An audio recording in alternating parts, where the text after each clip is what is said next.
two of these bailouts, you know that it's not exactly Republican ideology to be for this kind of thing, but the farmers are hurting big time as a result of the China tariffs. Now, in this news conference, the president said that China is paying for the $16 billion.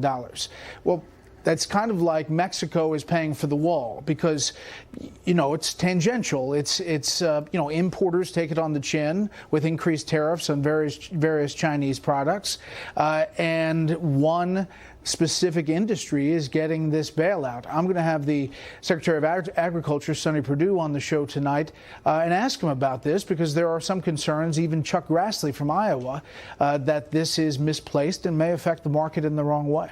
Well, it was a little bouncy today, as you know, and it's interesting that when we talk about tariffs, in the end, you know, you and I pay them. American consumers, the businesses and all can try to prevent passing along the entire 25% price tag on this latest wave. They're not going into effect yet. But I did notice that the president referred to hundreds of billions of dollars that's coming in from China. To my math, I think it's between 35 and 39 billion on you know, the 10% that was in effect on other goods before these new ones kick in. Do you know where, or is he factoring out into the future the $200 billion worth of additional goods that are up for tariffs, or maybe the $300+ billion that could be coming? Where's he getting that figure? I don't know. I think that is projecting to what could be.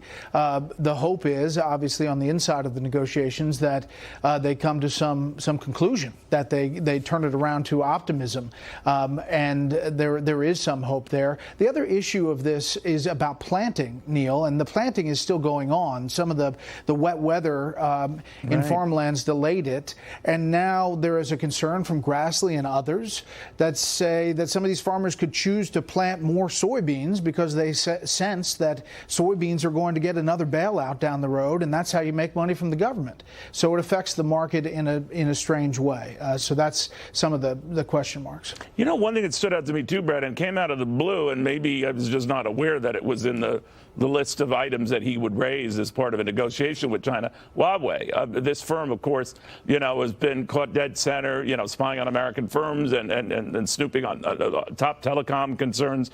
They've been sort of singled out to not do business with, and all of a sudden now he threw them into the mix as part of the deal, hinting that they'd maybe be forgiven for that and continue to do business with U.S. entities. What was your read on that?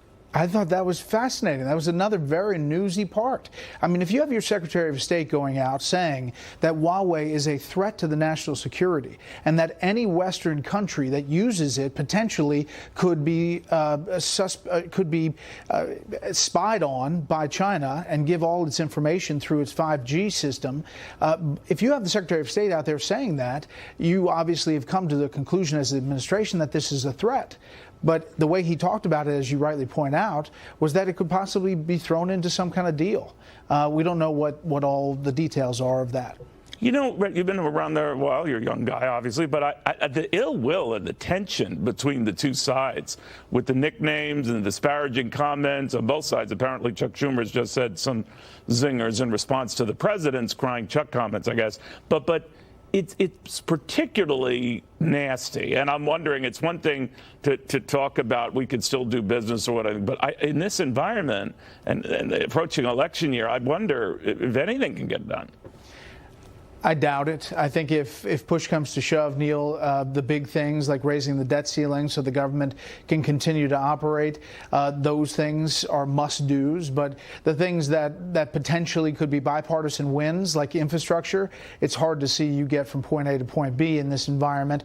And the president made clear that, you know, he made an outreach with this infrastructure. Nancy Pelosi really cannot have it both ways. The House Speaker wants to not have impeachment, but have impeachment, judging by her press conference earlier today.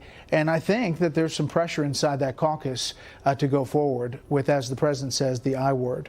All right. Thank you, my friend, very much. Bret Baier, about an hour and a half from now, he's going to have the Agriculture Secretary, Sonny Perdue, on these developments and this help for farmers. But a lot of those same farmers, to Bret's point, are still underwater on a lot of this stuff. And they would much prefer just having trade with China than to deal with getting credits or special allowances or breaks. And it's also opened up the possibility that other groups, manufacturers, auto concerns, and the rest will say, hey, what you did for them, you got to do for us. So it could be problematic, but it's still early on here. We shall see. In the meantime, the read on this from Market Watch's Rebecca Walter, and we've got Scott Shelody over at the CME. You know, as bad as it looks, guys, when we look at a 286-point hit on the Dow, it had been well over 400 points, so we paired a lot of those losses. I'm wondering, though, how this carries on here, when it looks like both sides, certainly in the China situation, are getting increasingly, stiff in their positions. And Rebecca, I'm reminded that the Chinese today said they don't like the American attitude, the bullying attitude. We can endure this. We'll deal with it. The Chinese government talking about a 2-year reprieve in taxes for some of their big software companies to absorb the pain they're going to feel from these tariffs. I mean, they're preparing for an outright trade war. Yeah, and I think that they think that maybe if they outlast 2020, they might have to deal with President Trump. So that's in their minds as well. But you know what, Neil? We don't like to pick winners and losers on the U.S. side, but that's exactly what China does, exactly what you just said. They're willing to invest a lot in private investment and the industries that they want to, like the semiconductor industry, that they obviously unfairly compete with. So we have to be in it for the long game, too. This is not a short game. This is a long game, and we can't make, immediate decisions off of one market day down. Scott, what do you think?